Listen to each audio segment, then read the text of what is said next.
guys, it's early morning. As you can see, I haven't got the net off yet. Those leaves that I mentioned in the last video have started to come down, as you can see. But what I'm going to have a look at in this video is the Bakki River.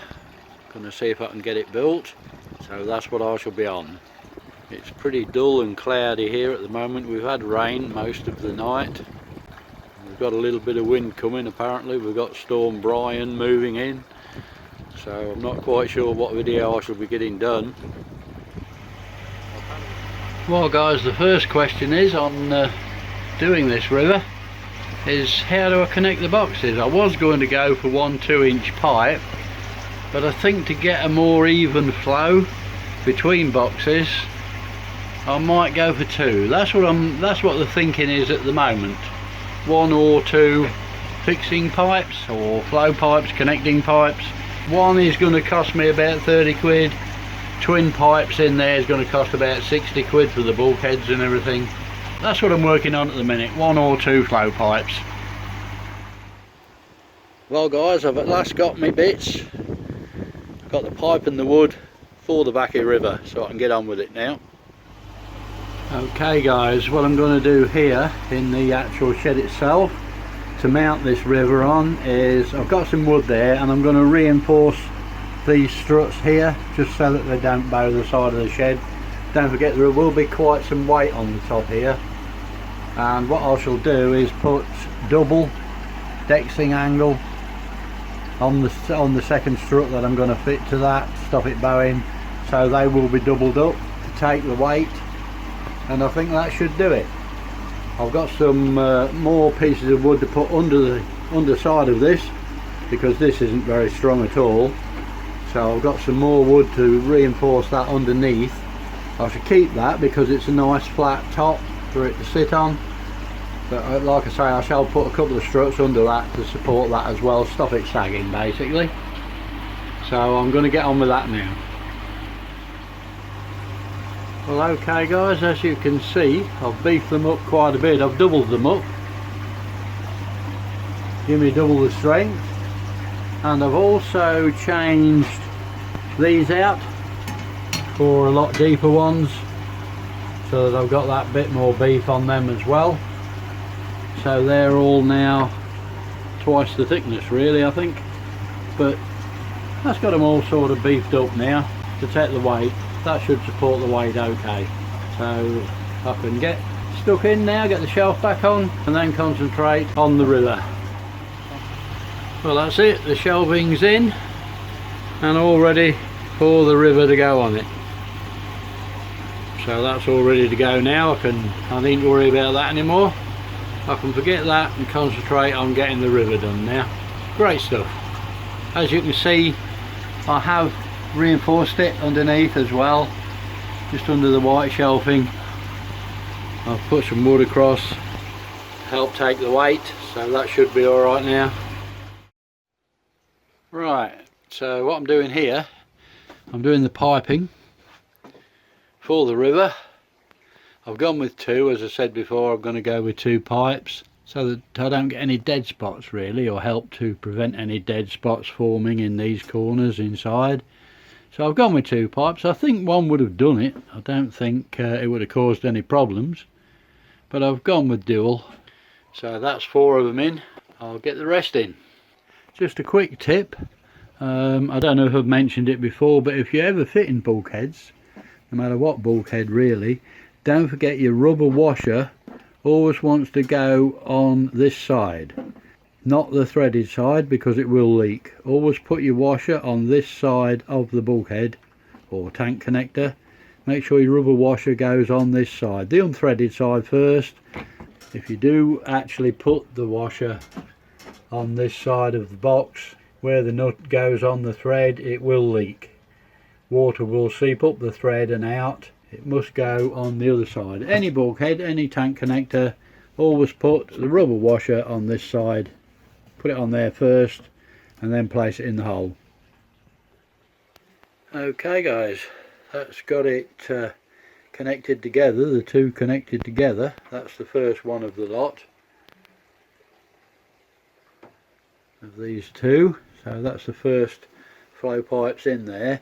These boxes, as you can see, do taper in slightly towards the bottom, but it's only a very minute amount actually. By the time you get it to the bulkhead, it's about quarter of an inch, half inch maybe.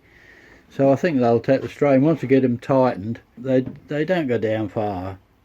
So I think once I get it tightened up and the weight in there, it will take them down. I can always warm them up with a heat gun if I want, just to bend the boxes slightly, but they're not too bad. It's not too far out, so I don't think overall that little bit there will be too bad. Just a little bit of strain, which it'll soon settle down to. So I'm not going to bother about it. I'm going to leave it like that. The weight of the water and the media will take it down. So I'm going to leave it at that without messing about with heating the boxes up for a start. See how it goes. But that's the first flow pipes in. Nothing solvent welded, obviously. So I've got another set of them to do. And then we'll have a look at the outflow either end. Now what I've got to do in the end of this box, this will be the last box to the it will be the return back to the filter, the moving bed. What I've got to do is put some sort of wall in here so that it actually holds the water at a certain level. I'm not quite sure how high or low the level wants to be yet because I haven't got my media, but I have got to put a wall in here so that it actually flows over a weir and then back to the filter. This is to hold the water level, keep the water at the same level all the time. I'm not putting one on the other the box at the beginning, because with one of these filters you want to keep the air down as much as possible. You don't want a lot of air in the water, so you've got to keep it down as much as possible. So I'm not putting a weir in here or anything. I'm just going to pipe it. It will just be piped straight into the box, so it's whatever height I put that weir at the end, which will decide how deep the water will be in the boxes. But I'm not sure on that yet because I want my media and see how it goes, basically. See how far the media goes. I have ordered Cyprex, so I've gone for it. So we'll see how that works. We'll actually find out how it performs, really. It's supposed to be the best, so we shall soon see if it is the best. But I'll keep you guys up to date as we go along. Don't forget, if you're ever doing anything like this, always go around and tidy the hole up once you've cut it. Tidy it up with a Stanley knife just to take all the burrs of plastic off so it fits nice and level. So your washer is going to fit on there, your rubber washer is going to fit there nice and flat, and the same on the other side. Just go around with your Stanley knife and take all the burrs off from the inside. And the same with your pipe work. Go around there with the Stanley, make sure they're clean inside and out, just nice, and tape it off. Take all these burrs off so that they slide nice and easy into the tank connector.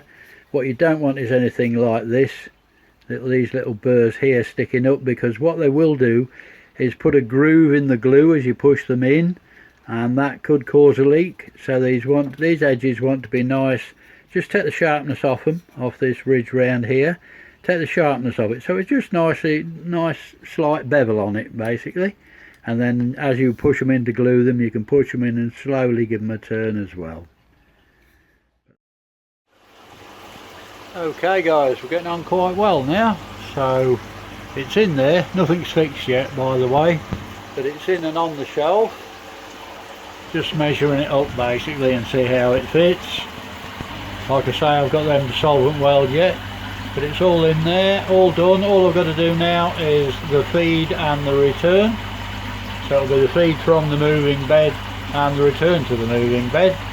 I've still got the weir to put in the other end yet. I've got to take the on end one off and put the weir in. But like I say, I can't do that. I'm waiting for the media to come. So as soon as that's here, I'll see what level that comes to, and then I shall work the weir out from there. But that's the flow pipes done between boxes. Well guys, you can see the problems I'm having with my computer. It's been absolutely unbelievable. It's the new computer. I wish I'd never got rid of my old one. It's just getting this video to edit. But I've got it all in bits. I've got it hanging all over the floor. But there you go, I'm still trying and I'll still get it done as soon as I possibly can, but it's not going well at the minute. It's still crashing the video. Okay guys, what I'm doing here is, as you can see, I'm getting the inflow, the feed to this river. I've put a coupler on the end, so if I ever want to take it off I can do, but that comes out and along, and then from here I'm going to fix it up with flexi pipe. I'm going to run flexi pipe from the actual moving bed up to here, because there'll be so many bends and joints. I think flexi pipe will do it that little bit easier. So I should come up to there with flexi pipe, then I've just got the 2-inch to run from that end back down to the moving bed. So we're getting on quite well at the moment. Well guys, as you can see, I'm still at it with the computer. But I think I'm getting there. I think I've found the problem. All I've got to do is put it all back together now. I'm keeping my fingers crossed. I'm hoping it's sorted. But time will tell. We'll get it shut down, put back together, rebooted, and keep my fingers crossed. That's it guys. We're back up and running and it works. I can get some editing done. Great stuff. Well, what I have decided to do is go round the back with the pipe. So I'm dropping that round the back, which is a lot better. It's out of the way, tucked at the back there, runs along the back, and it's going to come up here, which is a lot better than having it along the front of the shelf. And it just fits nicely at the back there without losing any shelf room. So, well guys, I ordered 25 litres of Cyperax, which should be enough for my pond, which came in a giant bag like that. And that's what's left after I've got enough in one box. So what I might have to do is have 2 boxes of this, and then the third box I might have to do in the Alpha Grog. That is about not quite half full, as you can see. Just under half full, which is about where I want it in the box. I don't know, I might take a little bit more of that out, spread it out a little bit more so it's got a bit more room, so I can get 2 boxes done of this and then do the last box with, like I say, Alpha Grog. But we'll see how it goes. I shall lose a lot of that because I've got the petition to go in here, so that'll do 1 box of one of the other boxes, and then what's left should do the rest of this box, which still leaves me with 1 box to go. So I'll see how it works out. I can get the petition wall in now and get that sorted out. I have dropped a couple of 2-inch filter cages on the end of them pipes. I should do that on all the pipes that go through the filter. That's just to stop the Cyperax getting into the pipe work and slowing the flow or blocking the flow. So it'll keep the Cyperax out of the pipe work itself. What I have found is the old non-return valve. I don't know whether you'll remember it. It's the one that you used to have on the pump, that used to come up from the pump. So what I'm going to do is drop that into the back line there, the feed to the actual river. I should drop that in there, and that'll stop any backflow down to the pump in the moving bed. Well, what I'm going to use for the weir is one of these lids. It's one of the lids off the trickle filter that I made. I didn't use the lids on the bottom 2 boxes, so I'm going to use one of these lids. One reason is that it's the same plastic, so it will melt together if it's the same plastic, and the second reason is it's corrugated, so that will give it more strength. That'll give it a lot more strength when it's across the box. But my plastic welding is never very good. It always seems to hold, but it's not very pretty. So we'll see how that goes anyway. Right guys, what I've done here is I've got the weir in across that end. I've also got the outlet in there, the 2-inch outlet. I've put it to one side for the simple reason, just in case I want to put more flow through this, I can always drop another bulkhead in there and have 2 2-inch outlets. But I've welded that in. It doesn't look very pretty, plastic never does, not the way I do it, but that is in there quite strong actually. You couldn't pull it out if you wanted to. That is in there quite strong, so it does make a good weld. but it just looks untidy. But I shall put a smear of seal around that anyway to make sure it's waterproof. It doesn't have to be 100% waterproof. That's the weir in and that end in, so we're really getting on now. Well, there we go. I've just run round it with a bit of sealer just to make sure there's not a lot of water passing through there. If there was a little bit, it wouldn't have mattered. I've just gone round it and put a good smear of sealer on it, so that'll hold it. It's in there and in place, so that's the weir in place. So we're really getting on there now. That's this end box finished. We've now just got to do the other end, get these filter cages. I'm just waiting for 4 more filter cages, so they should be here tomorrow or the next day. Get them on, and we're talking of soon putting some water through it and see what happens. Well guys, I've got everything up here now, everything up in the filter house. I've just got the one-way valve to drop into that back section, which I'm about to do now. Just cut that out, drop the one-way in there.